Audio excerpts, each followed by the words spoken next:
Hare Krishna, Krishna Krishna, Hare Hare, Hare Rama, Rama Rama, Hare Hare. Reading from Srimad Bhagavatam, Canto 1, Chapter 16, Verse 9. Mandasya manda pragyasya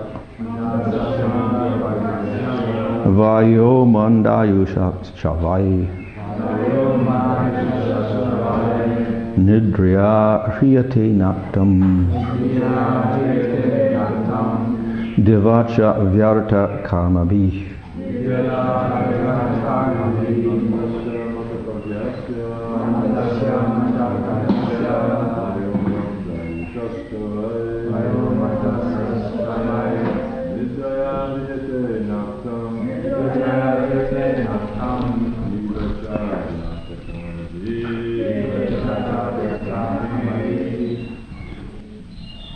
Translation. Lazy human beings with paltry intelligence and a short duration of life pass the night sleeping and the day performing activities that are for naught. Purport. The less intelligent do not know the real value of the human form of life. The human form is a special gift of material nature in the course of her enforcing stringent laws of misery upon the living being. It is a chance to achieve the highest boon of life, namely to get out of the entanglement of repeated birth and death. The intelligent take care of this important gift by strenuously endeavoring to get out of the entanglement.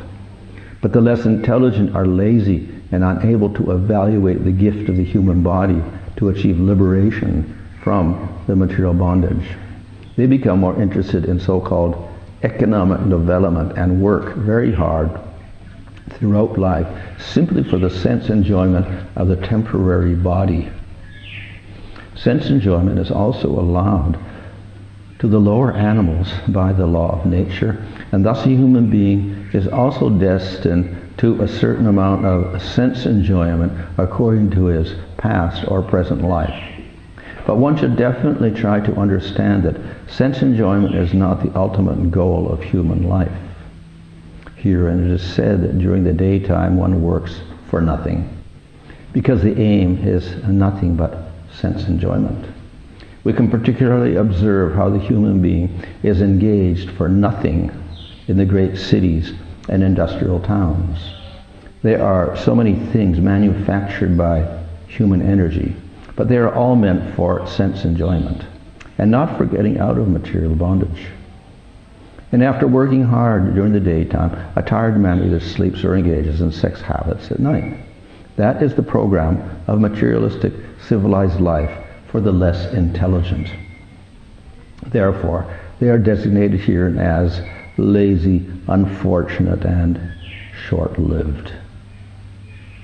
Translation. Lazy human beings with paltry intelligence and a short duration of life pass the night sleeping and the day performing activities that are for naught. The description of people in this verse is somewhat similar to the description of the people in Kali Yuga, because they have a prominence of such qualities more than in the other ages. So this word manda is used here to emphasize the unfortunate condition of the human being. So the word manda often means lazy, or it can mean something very slow. And definitely it is usually used in relation to criticizing somebody or something. Of course, we talk about the breeze being very soft and gentle. It is also manda, so it's a gentle breeze or whatever, but in other cases it's used to indicate a stupid person or a lazy person or whatever.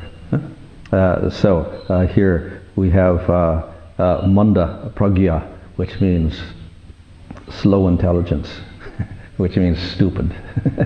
The persons don't know how to discriminate anything. They can't make sense of anything. They can't think properly. Yeah? They have no discriminating ability. Yeah? And manda ayush, we can say literally a little lifespan. Duration of life is very short for the human being. Of course, that's a relative statement, relative to the Devatas or to Brahma. We have very short lifespans. Of course, we have longer lifespans than ants and mosquitoes, but still, it's considered to be a short lifespan. And of course, then we waste that lifetime as well. And manda, of course, means not active, very lazy. We do enough activity to survive, and beyond that, we don't want to do anything else. So this is the position of people in the material world. Not all people, but let me say a majority of people. So unfortunately, civilization of human beings has a majority of people in tamagun. Tamagun means the mode of ignorance and laziness. So that means they are manda pragya, very little intelligence, manda, very lazy. And of course, if they have bad habits, they're going to have manda ayusha, very short lifespans as well. So the majority of the population will be put in this category. Of course, in Satya Yuga, there was only good people. There was no tamagun people in general.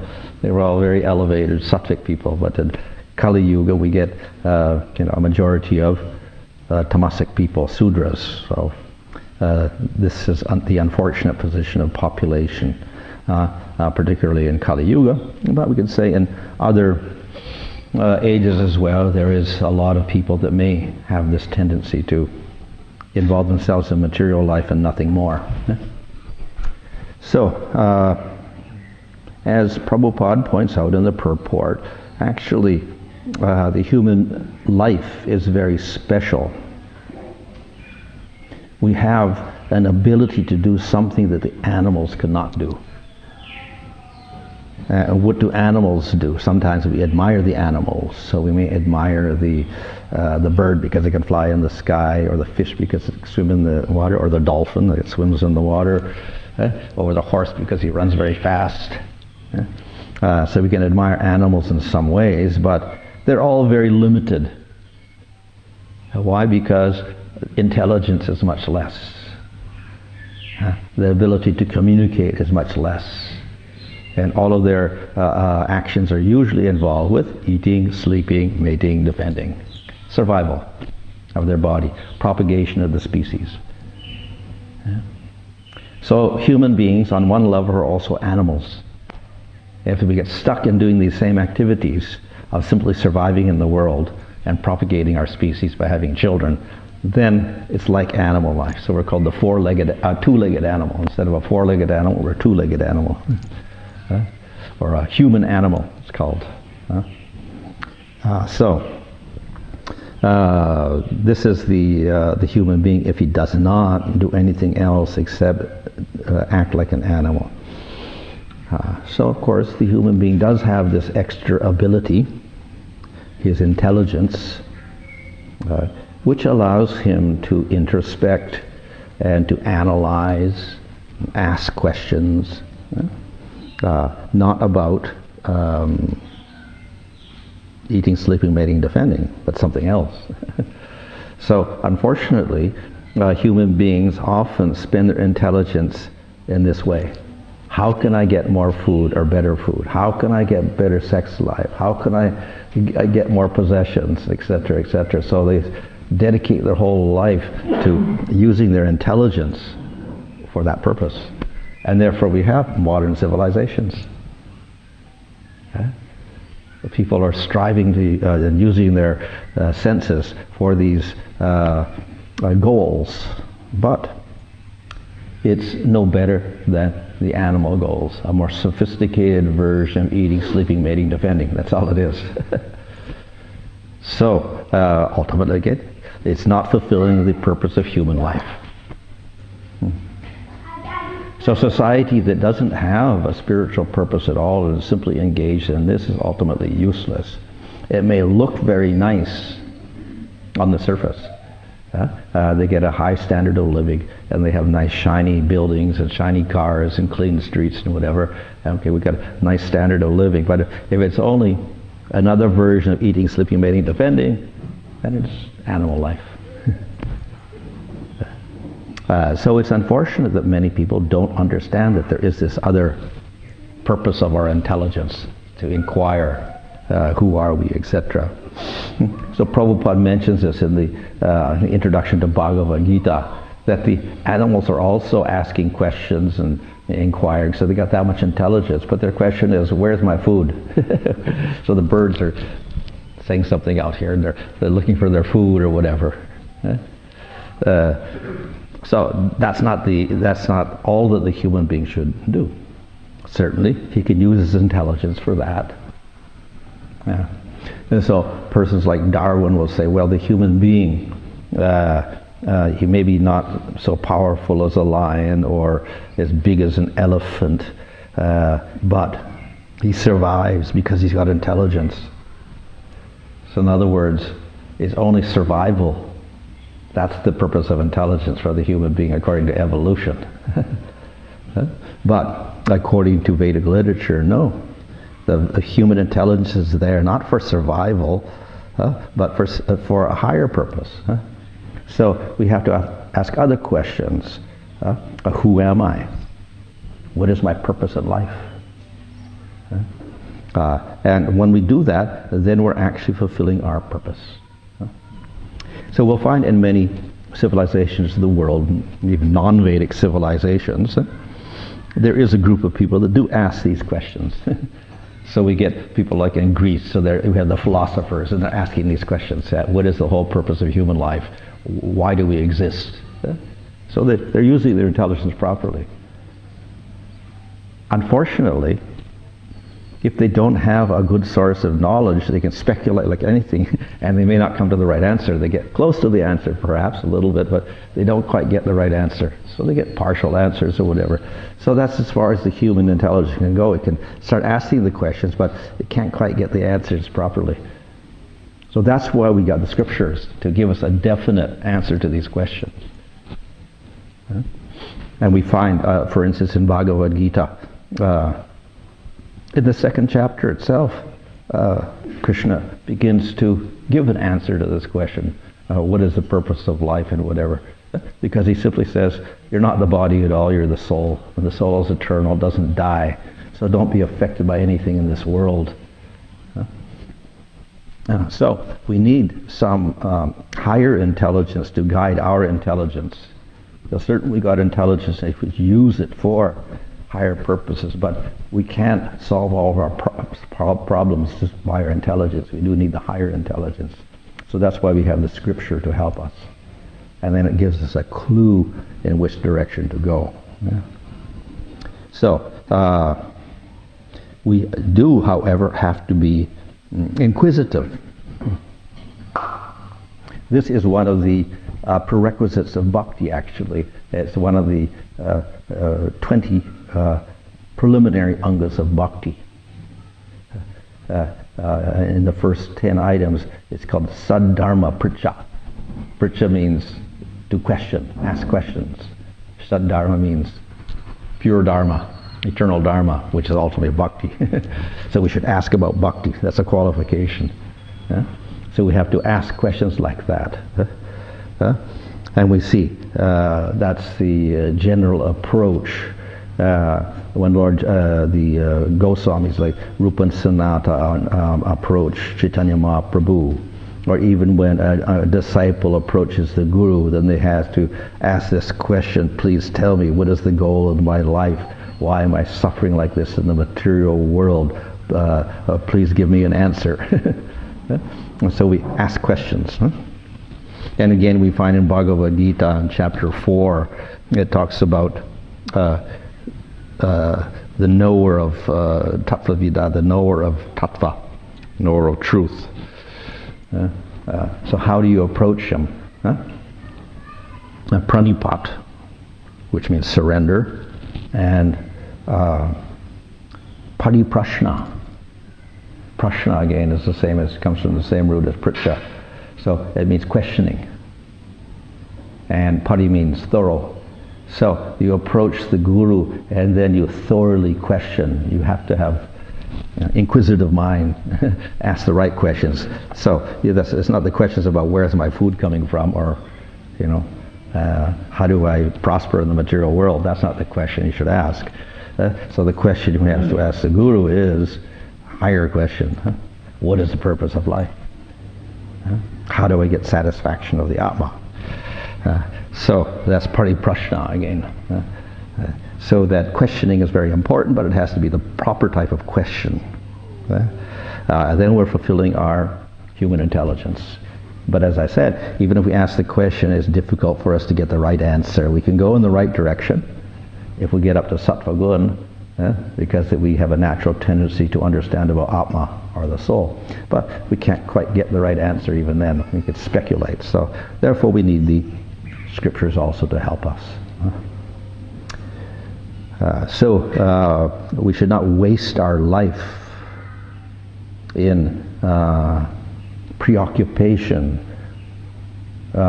with these other questions and getting answers to the other questions: eating, sleeping, mating, and defending. If we just occupy our life with that, then it is considered a waste of life. So that's what it talks about here. You spend your night in sleeping, and you spend your day in doing useless activities. That is, you keep trying to accrue more artha and whatever for your kama, material enjoyment. More materials for your material enjoyment. So that's considered to be useless activity. So the scriptures then, they give two approaches. One is a gradual approach, and one is a sudden approach. So the gradual approach is that whether you ask the question or don't ask the question, if you want to come to a civilized standard and get your eating, sleeping, mating, defending, then you follow karma yoga, varnashram system. At least that much you should do. And so that will get you answers to your material questions. You don't have to worry about that anymore. But the system is a little different from a material system, because it also says you have to have rules and regulations, dharma, which are going towards that higher purpose of getting out of the material world. So we have artha and kama to get your material things, eating, sleeping, mating, defending. And then we have dharma, regulate that, so instead of just simply wasting your time in material enjoyment, you progress upwards, and then you go for moksha, liberation from the material world. So that's what makes the varnashram system different from a regular social system. It's got a spiritual purpose, higher purpose. Of course, we also know the system is limited. It's only one step. But we can say it's the gradual step for people who are of this category. Lazy, not intelligent, short-lived lifespan, etc. Then let them, give them their material things.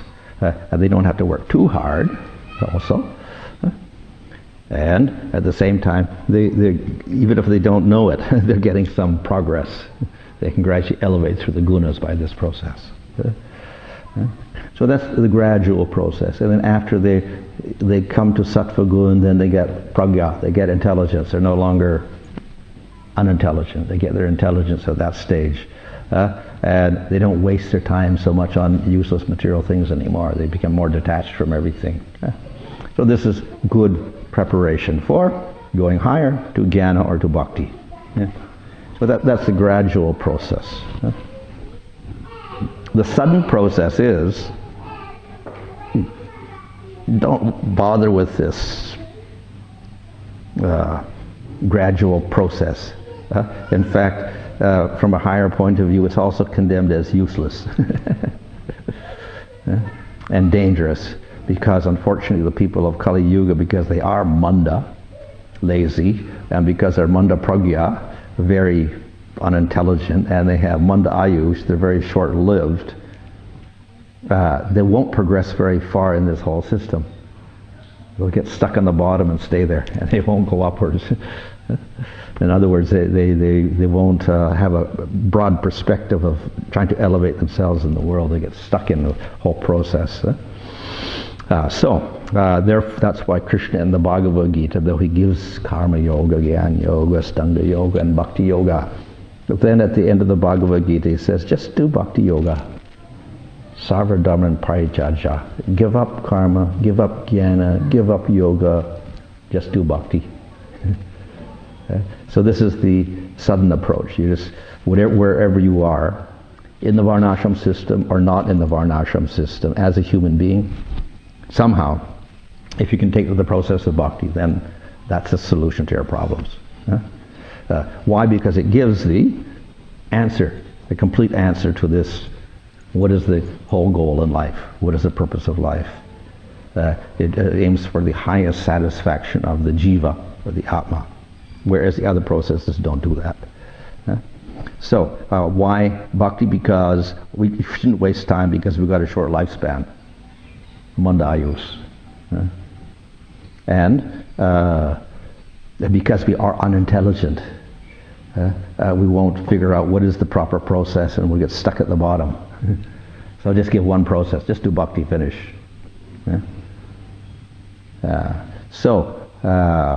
In this way we can do bhakti, but it requires some qualification also. So the qualification to do bhakti is ultimately faith.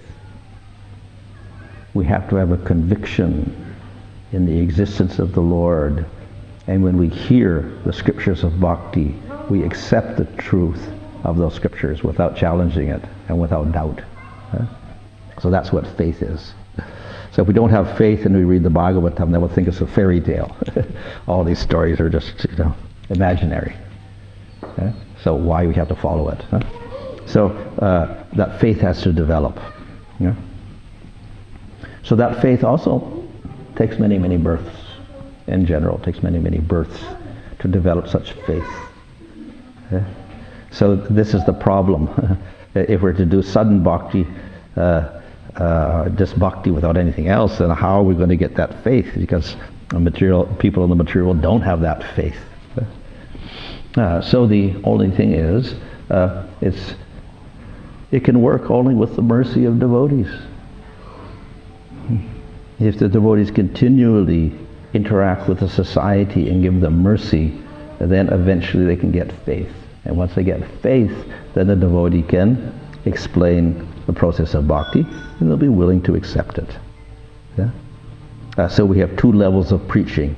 We have the preaching as we know it, to communicate to people about the advantages of bhakti over everything else, and explain what is pure bhakti.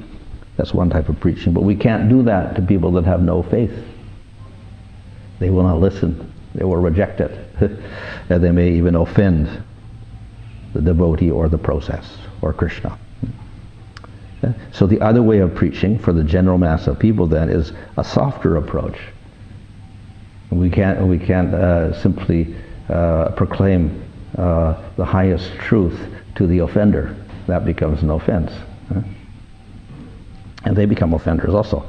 So we have to take a very indirect approach for those people. So that's what we call the accidental bhakti, or the agyata sukriti. They get accidental bhakti. They don't know it's a bhakti, but they get purified by that.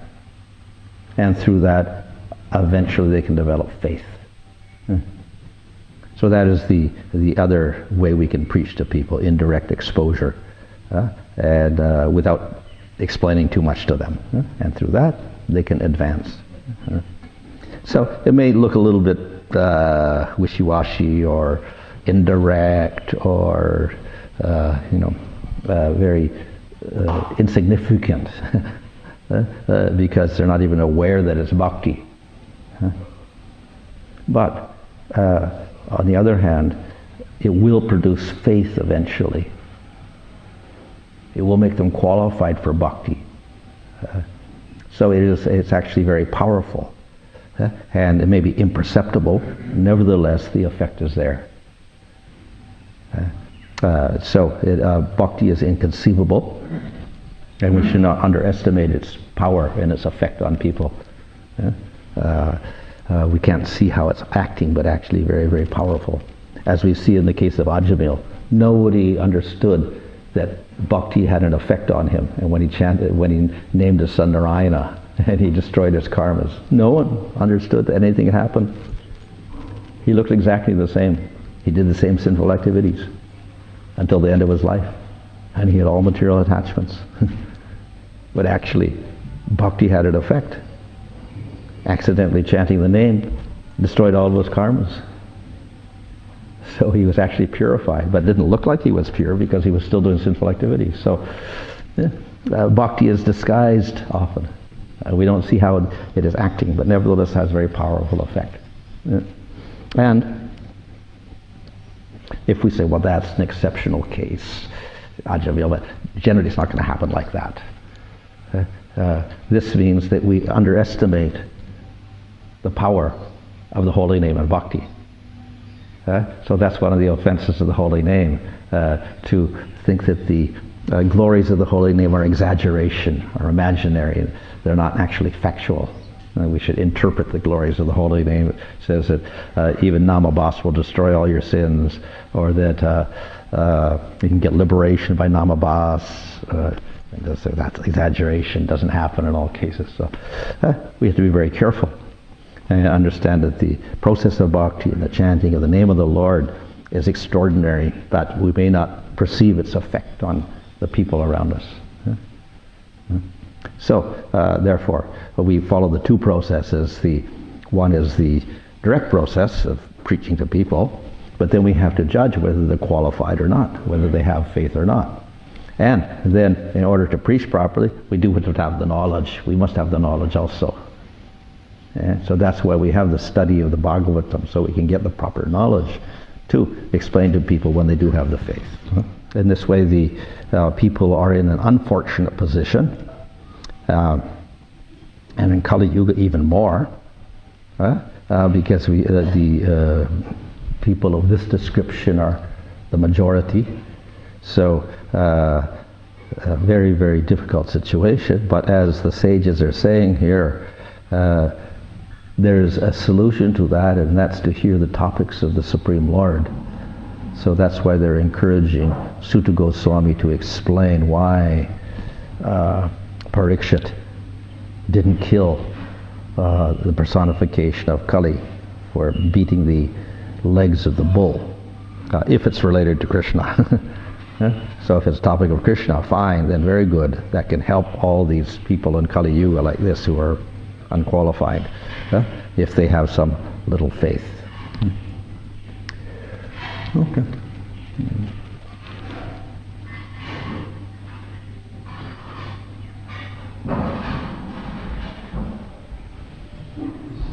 Thinking about this point of Kali Yuga and how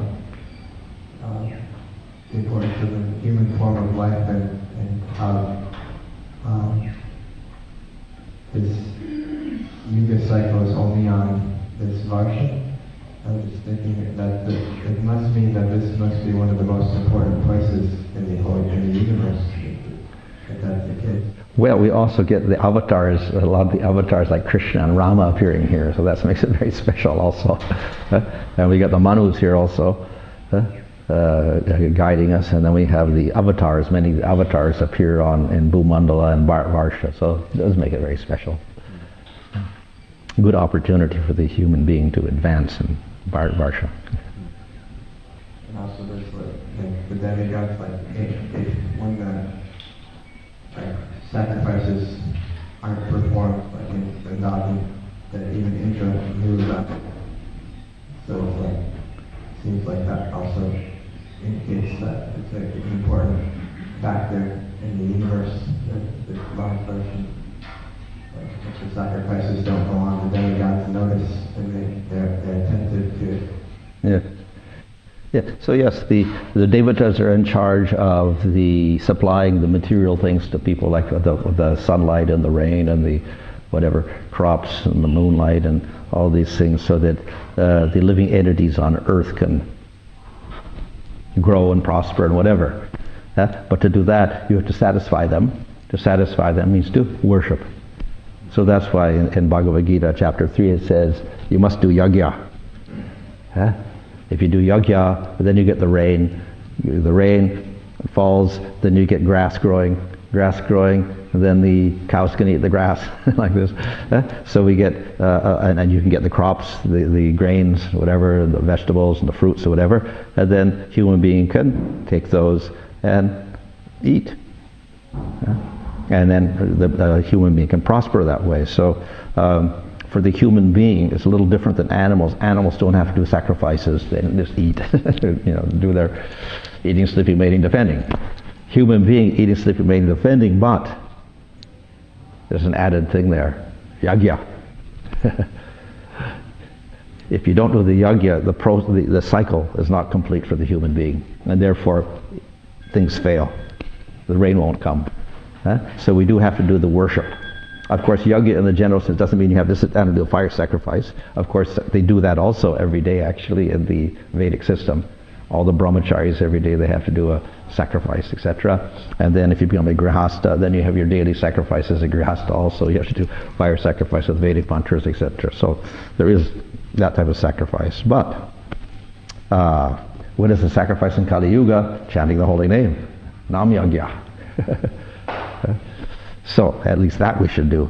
And of course, we're not pleasing the demigod so much, we're pleasing Krishna. But then Krishna is in charge of the devatas, so if he's satisfied, they're satisfied. So the example is given of the plant, the tree. So the tree will give leaves and flowers and fruit. So we have to take care of the tree, and we have to water the tree. So where do we put the water? On the leaves? On the flowers? On the fruit? No, we put it on the root. So the root is Supreme Lord. We direct ourselves to the Supreme Lord. If the water goes to the root, then the plant grows, we get the fruit, the leaves, and the flowers. So that means if you satisfy Krishna, automatically you satisfy all the devatas. And therefore, we don't have to do separate yajnas for devatas. We just satisfy Krishna then. That's our yajna. So we complete the cycle that way. Instead of worshipping devatas, which is part of karma kanda or karma yoga, we worship Supreme Lord, and we get the same effect of completing that cycle.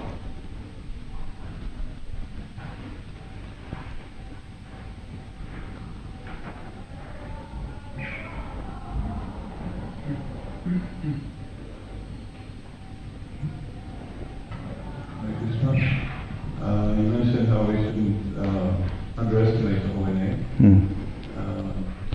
And it made me think also how we sometimes recite the 10 offenses quite mechanically, how we can also forget what we're doing and not be conscious about it, as well as when we're chanting everything we do. Do you have any tips for how we can keep conscious?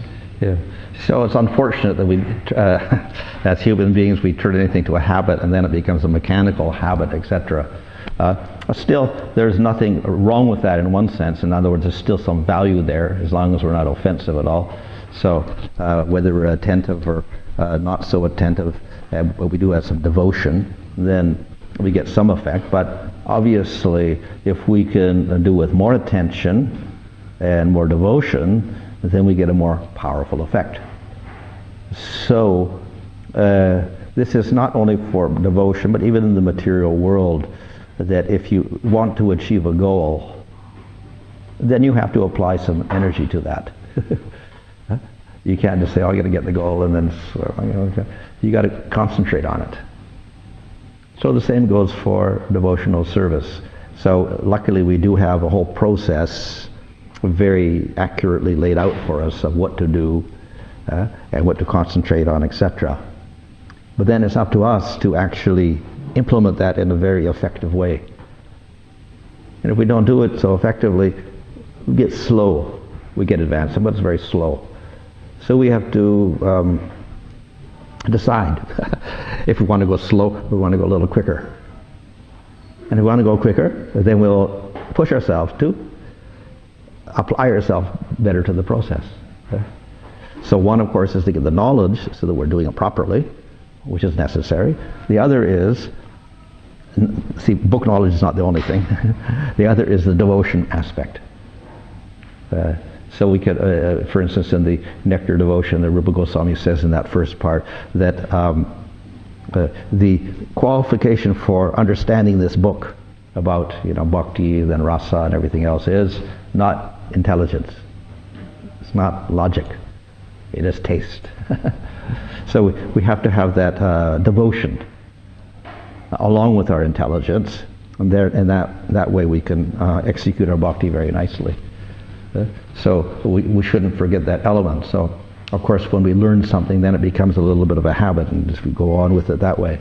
But we should never forget what the goal is, and that what we're trying to do is cultivate that devotion, that favorable attitude towards Krishna, that love for Krishna. So if we try to concentrate on that love for Krishna when we're doing the activity, then we'll get a much quicker result, a more positive result. We're not doing it with full attention, and we get some result, but it's a little bit slower. But if you want to progress nicely, then we should concentrate more on executing properly. Yeah.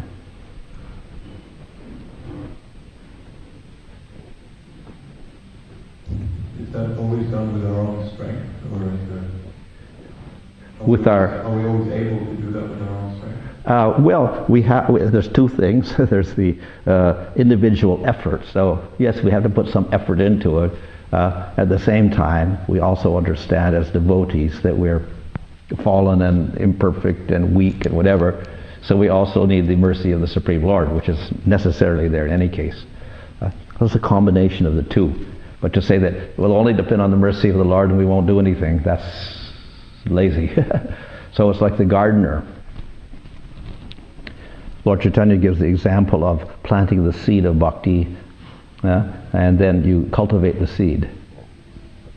Then if you cultivate nicely, then the plant grows. You water it, which is hearing and chanting, etc., with devotion. Then the plant grows. That means the bhakti develops. And eventually it gets flowers and fruit, bhava and prema. But if the gardener is not attentive, then it doesn't grow properly. So who's the gardener? That's us. So if we're just a little bit lazy about the whole process, don't expect the plant to grow very nicely, that's all. So in that sense, the gardener is necessary. He has to put his effort into it. But again, that effort is there, but there's always that necessary element of the mercy of the Lord. But that will come if we are executing properly. Krishna is pleased if we do bhakti. So therefore, he will give us mercy. But we shouldn't say that I can just do it all on my own. My own endeavors can accomplish everything. No. There's always the necessary factor of the Lord's mercy. And the devotee's mercy.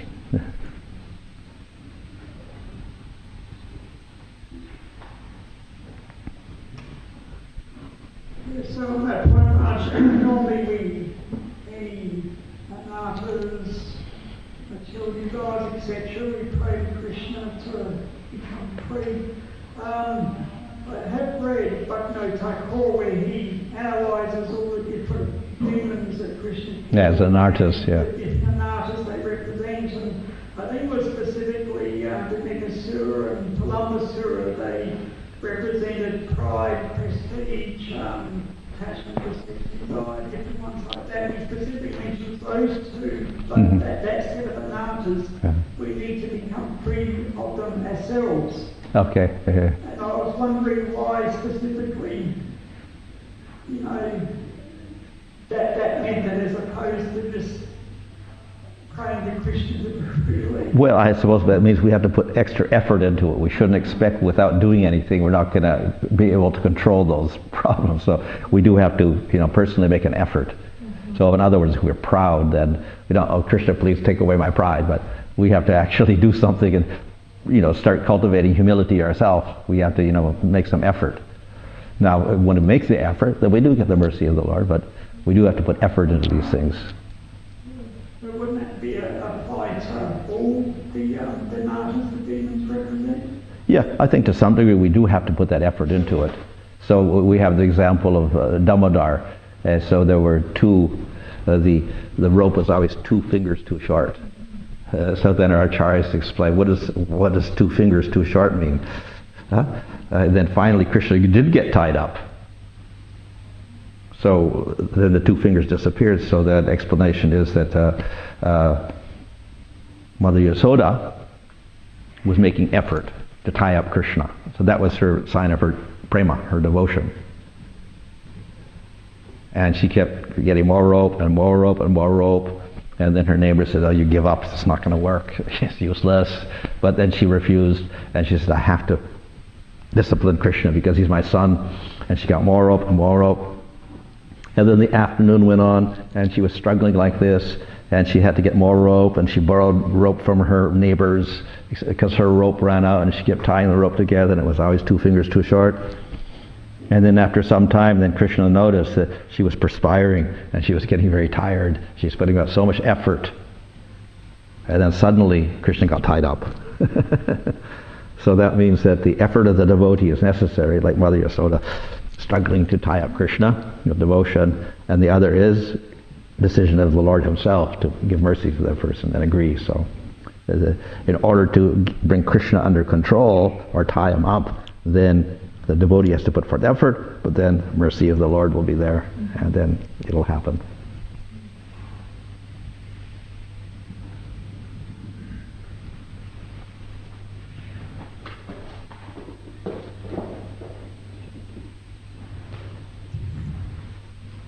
Maharaj, you mentioned that we can't really proclaim the highest truth to the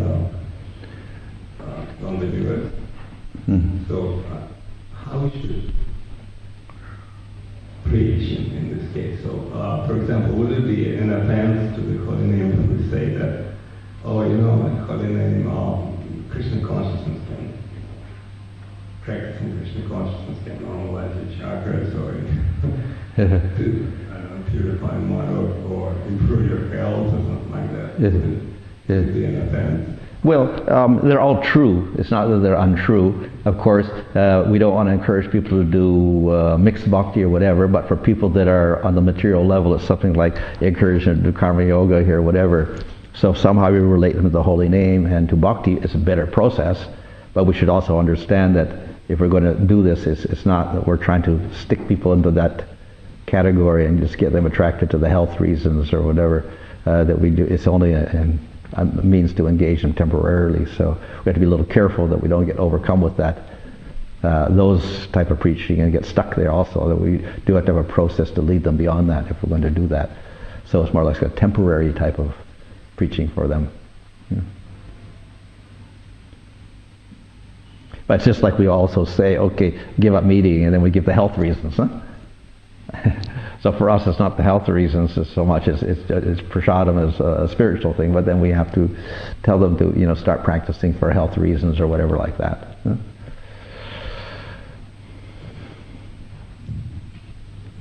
I'm not sure how to articulate this question, but I'm wondering the saying about 3 strikes and you're out. But we hear that Krishna gives us so many chances. Mm-hmm. And we also see sometimes the devotees in the devotee circle, and they keep doing something, and then Krishna takes them away from devotee association, even though they independently decided to do whatever or move somewhere else or whatever it may be. So how would they get the mercy if they remove from the association of devotees? And also as aspiring practitioners, how do we maintain that the blessings of the devotees and Krishna in our life, that the blessings are not withdrawn? Well, if people are away from devotees, probably that indicates some aparad or something like that. Huh? So that means that they're not getting the mercy of Krishna, because aparad means we're offending the devotees. We offend the devotees, we don't get the mercy of Krishna. So there could be a deeper reason. It's not just Krishna's arrangement or whatever. It's because of some serious problem they have with devotional service itself, and respect for devotees or respect for the Lord or the process of bhakti. So in that case, it's up to that person We can try to help them, but if they are offensive, then it's up to that person to make a decision of which what they're going to choose. They're going to choose Krishna consciousness or not Krishna consciousness. Right? And if they choose Krishna consciousness, then they have to rectify themselves and get rid of their hostile attitude. In other words, we can't do it for them. They have to make some little decision there. We can help them, but it's their decision if they want to change the course of their, life. On that thing, sometimes in another people in another country, and sometimes devotees, something happens and then they want to move away, but they'll practice devotion life, but not come to the temple because of some situation.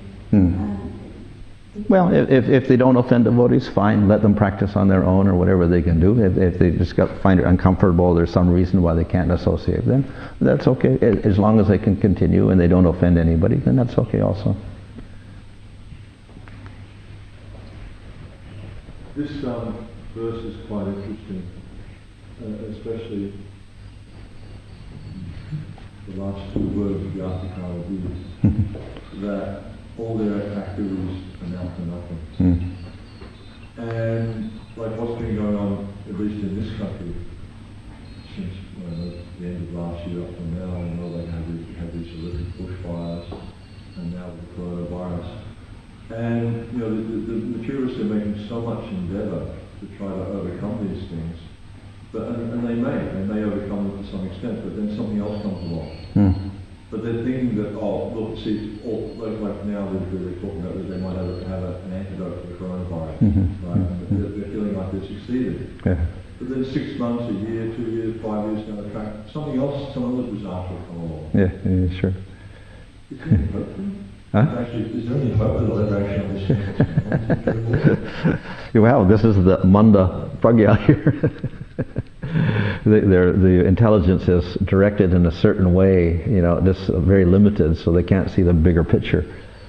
Hopefully some may see the bigger picture if they're a good leader, but most of them don't, so that's the big problem, But even like you look at all the leaders in the world, none of them actually see beyond what's right in front of their face. Yeah. And despite our best endeavours to spread Krishna consciousness, still they don't get it. Like you were saying, they say it's all just fairy tales, mythology, But even though they're great leaders, so-called great leaders, they still don't get it. Yeah. Well, the only possibility is that more of the population becomes Krishna conscious to some degree, at least. They can accept something like that. The more people you get, then if it's a democracy, then you can elect a better leader. That's maybe the only hope. If you get a certain segment of population that has got some knowledge, then they can elect leaders who are of better quality. Otherwise, you get leaders who are very unqualified. It's like familiar with the concept of the tipping point. Are you familiar with the concept they call the tipping point? Yeah. That when a certain amount of people, then something happens. Consciousness, it then becomes very widespread. Yeah. There was a book written maybe 30, 40 years ago called The 100th Monkey. And in that book, it was describing how, like, all the monkeys on one island, they started Sheldrake, I think that was. And then another island, the monkeys started doing the same thing without having any contact with it. Yeah. So would the same thing work with Krishna consciousness? Not thinking it's material things, but the same thing work, but at a certain amount of growth. Well, yeah, I'd say the potency of devotional service is extraordinary. So if you get a certain amount, even a small amount, it could have a great influence on others. It's not material, so it's spiritual, so it's extraordinary, inconceivable in its potency. So I guess like looking at the way that people are suffering in this material world, it's just like not just human beings but animals and stuff. It's incredible, and it's getting worse and worse all the time. Yeah. The only solution really is that you become Krishna conscious. Yeah. Because you can talk to your blue in the face, and they've got this stark determination to enjoy the material world. They're just bent on this is what they're going to do, and there's nothing we can say to change. Yeah. Of course, now they're forced to limit their enjoyment more and more. Yeah, but then, I was in town a few weeks ago, there's a lot of people outside the bottle shop waiting. Oh yeah, that's true. That's With true. alcohol, so Yeah, they're not doing it publicly, they're going home and getting Yeah, wine off drunk and beating up their wives and whatever. Yeah. they're not giving up their determination to enjoy themselves. Yeah. Just refocusing. Yeah. The nature of the material world. Okay, Hare Krishna.